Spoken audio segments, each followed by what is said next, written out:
Welcome back to Seamless Xtra as we continue to explore the latest trends and innovations in the world of digital commerce. Hello, Florin. Thank you very much for making the time for this Seamless Extra interview today. Could you briefly introduce yourself for our audience? Hi, Paula. So I'm really excited to be here with you. Just to introduce myself, I have 16 years of experience in cards. I'm now the head of card products development in BCR, which is part of Erste Group, which is one of the largest groups in CEE. And to be honest, I'm actually handling the team that does the magic around cards. Amazing. So anything that would be like digital payments, digital first, Apple Pay, Google Pay, whatever type of pay, this is where the magic happens behind the scenes. Great, thank you very much. Let's jump into our first question. With the 33% of POS transactions now being digital, what do you think has been the key driver behind the rapid adoption? So here, to be honest, it's actually a constant push. Just to give you a bit of context, Apple Pay took its time to come to Romania. So it was launched in the US in 2014. They actually launched in Romania in 2019. So there's a 5-year gap between us and the US. We are a market where contactless acquiring is at 99+%. So readiness in terms of contactless payments was already there. So it took us a bit less than 6 years to reach this goal. So right now we have 1 in 3 transactions that happen with a digital wallet. So it can either be Apple Pay, Google Pay. It was Fitbit Pay, which was decommissioned because it was purchased by Google. Garmin Pay and Xiaomi Pay as well. These are all of the wallets that are available in Romania right now, so standalone wallets.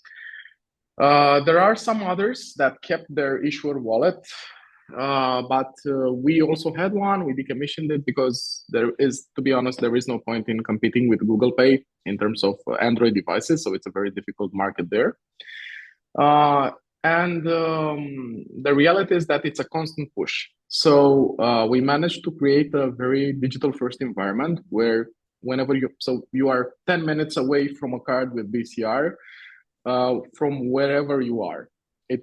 We have a seamless digital onboarding flow. At the end of the flow, the digital card is created and you can enroll it in digital wallets. And starting from there, you can use it wherever you want. So from here on, it's just constant nagging and pushing customers, okay, use this because, I mean, we don't actually say this, but in reality, it's more secure than the physical card because it's just a token. It cannot be used otherwise than with the device. So nobody actually can steal your phone and use it because it's just, you need to validate the transaction each time. So you need to authenticate yourself with the device.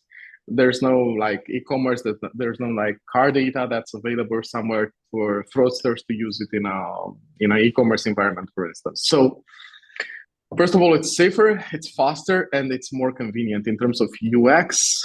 Yeah, it's the best way to pay with. So for us, it has been a constant push in this direction. It's not easy because I know that everybody thinks that, okay, we dropped this technology and people are going to start using it like crazy. And that's never the case. You have to invest a ton in education and also in campaigns in order to drive adoption. And this has been of utmost focus for us. And now we are reaping the benefits. Our estimation is that by the end of next year, so 2026, we should reach 1 in 2 transactions that happens in a digital wallet. Also, just to put a bit of context about Romania, in terms of public transportation, for instance, because this also helps drive adoption, we have contactless acquiring in all buses, trams, and subways in like the largest 25 cities in the country. So in terms of number of transactions, I know that transport transactions we are as a country, we are the first in the mainland Europe. So it's quite significant. And this also helps us drive adoption in terms of issuing and driving contactless altogether. Okay, fantastic. Thank you very much. You partly answered already the second question, but I'll still ask you. Okay. So you've implemented major digital payment solutions like Apple Pay, Yeah. Garmin Pay, and Xiaomi Pay. What were the biggest challenges in bringing these solutions to market, and how did you overcome them? Okay. The reality is that this all started around 2017 for us. So as I mentioned, Apple Pay was available 2014, and they were the first one to ever launch an OEM digital wallet. We tried to create an issuer wallet, which is an Android method of payment, because for Apple, up until last year, there was no other way of payment aside from Apple Pay. So we took the initiative in 2017 to see, okay, what do we need to do? It took us a bit in terms of analysis, prioritization, and whatnot.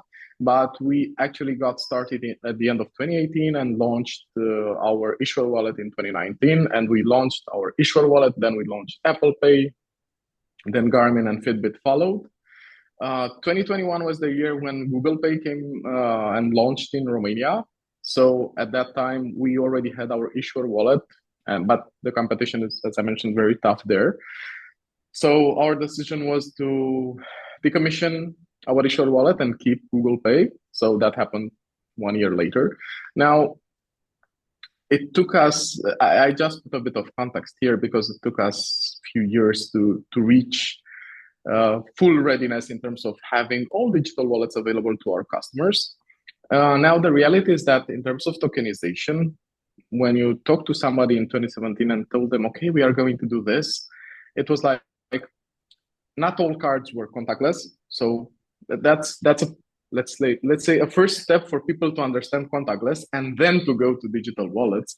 So we had in the market somewhere around, I would say 30 to 40% in 2017 that were contactless. So people were not that familiarized with the contactless technology that is actually also behind the cards right now, which is everybody takes for granted, but it's also behind the digital wallet. So, it was this like new cool technology that people were both, okay, I'm going to use that, but a bit afraid, okay, what if people are going to steal my phone?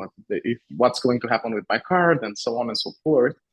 And also in terms of know-how, it's not that easy for people to understand the technicalities behind it. So even in terms of analysis, it took a bit of time to get accustomed to, okay, what do we need to do? Issuer wallet comes with a lot of complexity around it. So I would say that any type of OEM pay like Apple or Google is way easier to implement from a technical standpoint, although they have higher specifications and requirements than an issuer wallet. So it took a bit of time. There were a lot of challenges around it, but I would say that everybody right now considers a digital wallet to be the norm. So there's no, maybe some people don't want to use it because of whatever reasons, but there's no like magic behind it right now. So everybody who is accustomed to it uses it very frequently. And what we've seen is that a cardholder that uses digital wallets is actually performing 1.4 more transactions than a user with a physical card. So it's also driving more transactions, so more business. Amazing. Thank you very much. So now my final question is a bit more general, a bit more broad. What emerging trends in fintech and digital payments are you most excited about, and how do you plan to incorporate them into your work at BCR? There's tons of technology going around. I would say that at this stage, the highest push that we've seen and what makes the most sense is peer-to-peer based on card rails transactions. So I know that it's very difficult right now to perform cross-border transactions. And I'm going to refer just to cross-border because internally there are a lot of countries. I read an article, I think yesterday, that there's 80 countries right now that have their own local scheme, which is usually instant payments through account-to-account rails. But I'm going to focus on cross-border because I see that there are some issues there, both in terms of pricing and in terms of time to receive the funds. And I'm really excited about the fact that both card schemes right now have some solutions that offer, first of all, this immediate transfer for cross-border payments. And it's at some point in time, maybe in 2 to 3 years, based on my estimation, they are going to reach some sort of maturity in terms of both product and market adoption.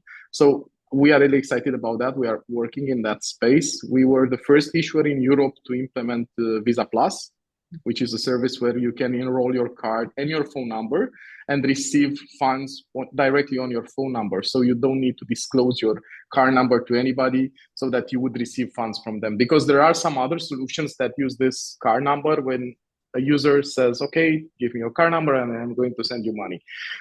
That a bit lacks security, first of all, because there's this constant scamming and phishing going around where people ask for your card details. And this is something that we always try to educate customers and say, never give away your card number, never give away your card details. So it's difficult for customers to understand that they don't need to give away their card number, but in some cases, there might be a need to give away their card number so that other users could send money. So I would say that these types of solutions where there's a backend that holds your card number to a phone number and the user just sends money to a phone number, which is in his or her address book, I would say that would be the case. And it's going to be cheaper and it's going to be way faster than any type of, I don't know, SWIFT payments or SEPA or whatever. So I would say that this is trending and there's a push that we see here. There's, as I mentioned, it's something that we've done in a first phase and we are looking to explore further. Amazing. Thank you very much for sharing your insights and answering all of my questions. Yeah, I'm looking forward to meeting you in Seamless Middle East in Dubai.